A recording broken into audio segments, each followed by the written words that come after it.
নমস্কার বন্ধুরা, আজকের ভিডিওতে আমরা আলোচনা করব বৌদ্ধ ধর্মমত সম্পর্কে। সেই সাথে আমরা আরও আলোচনা করব বৌদ্ধ ধর্মের প্রবর্তক গৌতম বুদ্ধের জীবনী সম্পর্কে। তো বন্ধুরা, যদি চ্যানেলে নতুন হয়ে থাকেন তাহলে প্লিজ চ্যানেলটিকে সাবস্ক্রাইব করে আমাদের পাশে থাকবেন। ধর্মাশ্রয়ী ভারতের মাটিতে যে সকল ধর্মমত উল্লেখযোগ্য প্রচার ও প্রসার লাভ করেছিল, বৌদ্ধ ধর্ম তাদের মধ্যে অন্যতম প্রধান একটি ধর্ম। গৌতম বুদ্ধ কপিলবস্তুর লুম্বিনী নামে একটি গ্রামে জন্মগ্রহণ করেছিলেন। তার জন্ম তারিখ সম্পর্কে বিভিন্ন মতভেদ আছে। অনেকে মনে করেন তিনি 563 খ্রিস্টপূর্বাব্দে জন্মগ্রহণ করেছিলেন, আবার কেউ কেউ বলেন তিনি 623 খ্রিস্টপূর্বাব্দে জন্মগ্রহণ করেন। বুদ্ধের পূর্ব নাম ছিল সিদ্ধার্থ। গৌতম গোত্রজাত বলে গৌতম নামেও তিনি পরিচিত ছিলেন। গৌতম বুদ্ধের পিতার নাম ছিল শুদ্ধোদন ও মাতার নাম ছিল মায়া। 16 বছর বয়সে গোপা বা যশোধরা নাম্নী নামে এক রাজকন্যার সাথে তার বিবাহ হয়। কিন্তু রাজ ঐশ্বর্যের মধ্যে বাস করেও গৌতমের মনে শান্তি ছিল না। জীবনের দুঃখ, কষ্ট, জরা, মৃত্যু তার মনে বৈরাগ্যের সঞ্চার করে। সংসারের এই দুঃখ কষ্ট থেকে মুক্তি লাভের জন্য তার মন ছিল সতত আকুল। অবশেষে মাত্র 29 বছর বয়সে যেদিন তার পুত্র রাহুল ভূমিষ্ঠ হয়, সেদিনেই রাত্রে তিনি গৃহত্যাগ করেন। পরবর্তীকালে তার গৃহত্যাগের এই ঘটনা মহাবিনিষ্ক্রমণ নামে অভিহিত হয়। গৃহত্যাগ করার পর গৌতম আলারা কালামা নামক এক ঋষির সান্নিধ্যে আসেন। তার কাছে ধ্যানের পদ্ধতি ও ব্রহ্মবিদ্যা আয়ত্ত করেন। এরপর চরম কৃচ্ছ সাধনের মাধ্যমে কর্মবন্ধন ক্ষয় করার প্রয়াসে রত 5 জন সন্ন্যাসীর সাথে গৌতম মিলিত হন। কঠোর কৃচ্ছ সাধনের ফলে তিনি চলমান কঙ্কালে পরিণত হন।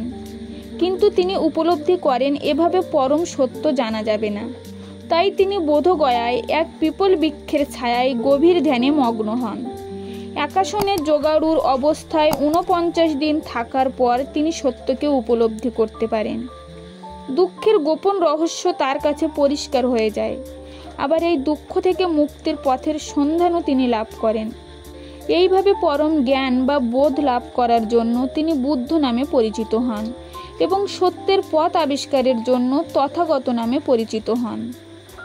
পরম জ্ঞান লাভ করার পর এই জ্ঞান মানুষের মধ্যে প্রচার করবেন কিনা সে বিষয়ে প্রথমে বুদ্ধদেবের মনে দ্বিধা ছিল, কিন্তু অবশেষে তিনি তার লব্ধ জ্ঞান প্রচারের সিদ্ধান্ত নেন এবং মৃগবনে পঞ্চভিক্ষু অর্থাৎ 5 জন সন্ন্যাসীর নিকট সর্বপ্রথম তা ব্যাখ্যা করেন।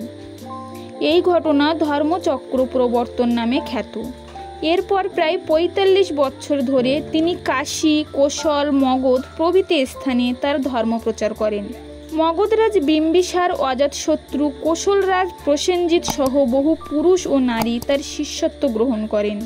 বুদ্ধের শিষ্যগণ 2 শ্রেণীতে বিভক্ত ছিলেন, যথা 1 নম্বর উপাসক অর্থাৎ যারা শিষ্যত্ব গ্রহণ করেও সংসারে থাকতেন, এবং 2 নম্বর হলো ভিক্ষু অর্থাৎ যারা সন্ন্যাস গ্রহণ করতেন। বৌদ্ধ ধর্মমত জানার জন্য প্রধানত ত্রিপিটকের উপর নির্ভর করতে হয়। ত্রিপিটক হলো বিনয় পিটক, সুত্ত পিটক ও অভিধম্ম পিটক। বিনয় পিটকে বৌদ্ধ সন্ন্যাসীদের মঠ জীবন সম্পর্কিত নির্দেশ উল্লেখিত আছে। সুত্ত পিটকে বৌদ্ধ ধর্মের নৈতিক আদর্শ উল্লেখিত আছে এবং অভিধম্ম পিটকে বৌদ্ধ ধর্মের আধ্যাত্মিক দিক আলোচিত হয়েছে। বৌদ্ধ ধর্মের মূল লক্ষ্য ছিল সত্যকে উপলব্ধি করা। বুদ্ধ বলেছেন, সমুদ্রের যেমন একটি মাত্র স্বাদ অর্থাৎ লবণ, আমার ধর্মেরও তেমনি একটি মাত্র স্বাদ অর্থাৎ দুঃখের হাত থেকে মুক্তি লাভ। বুদ্ধের মতে মৃত্যুর পর আত্মা পুনরায় নতুন দেহে জন্মলাভ করে। জন্মলাভ করে জীবকে কর্ম করতে হয়। কর্ম থেকে আসে আসক্তি, আর আসক্তি নিয়ে আসে দুঃখ। পুনর্জন্ম গ্রহণ করে সেই দুঃখ ভোগ করতে হয়। কর্মফলজনিত পুনর্জন্ম রদ করে দুঃখের হাত থেকে নিষ্কৃতি লাভের একমাত্র পথ হলো পরম সত্যকে জানা অর্থাৎ নির্বাণ লাভ করা। নির্বাণের জরা নেই, ব্যাধি নেই, মৃত্যু নেই এবং দুঃখ কষ্ট একে স্পর্শ করতে পারে না।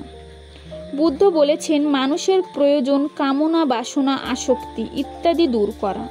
এজন্য মানুষকে 4টি সত্য মেনে চলার উপদেশ দিয়েছেন তিনি। এগুলি হলো জীবন দুঃখময়।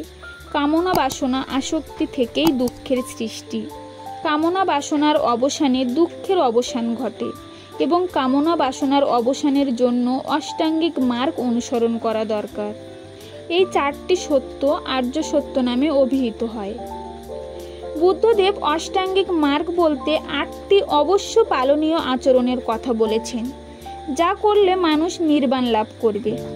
এগুলি হলো সৎ বাক্য, সৎ সংকলন, সৎ চিন্তা, সৎ জীবন, সৎ চেষ্টা, সৎ ব্যবহার, সৎ দর্শন এবং সম্যক সমাধি। বুদ্ধ তার অনুগামীদের কিছু আচরণবিধি পালনের ওপর গুরুত্ব দিয়েছেন।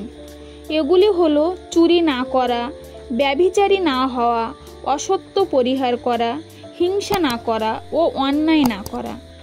এই 5টি কর্তব্য পঞ্চশীল নামে পরিচিত। বুদ্ধ যে সকল বাণী বা উপদেশ দিয়েছেন তা প্রায় সকল ধর্মেরই মূল মন্ত্র ছিল। তিনি নিজেকে সাধারণ মানুষ রূপেই বর্ণনা করেছেন। কোনো রকম ঐশ্বরিক ক্ষমতার দাবি তিনি করেননি।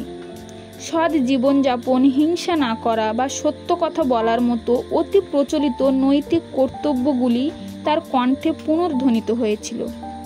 প্রভেদ এই ছিল যে বুদ্ধের বাণী খুব সহজে এবং খুব দ্রুত বিস্তার লাভ করেছিল। এমনকি বৌদ্ধ ধর্মে যে সংঘ জীবনের কথা বলা হয়েছে তাও নতুন নয়। সমাজে নারীকে সমর্যাদায় প্রতিষ্ঠিত করার ব্যাপারে বুদ্ধ ছিলেন খুব সচেতন।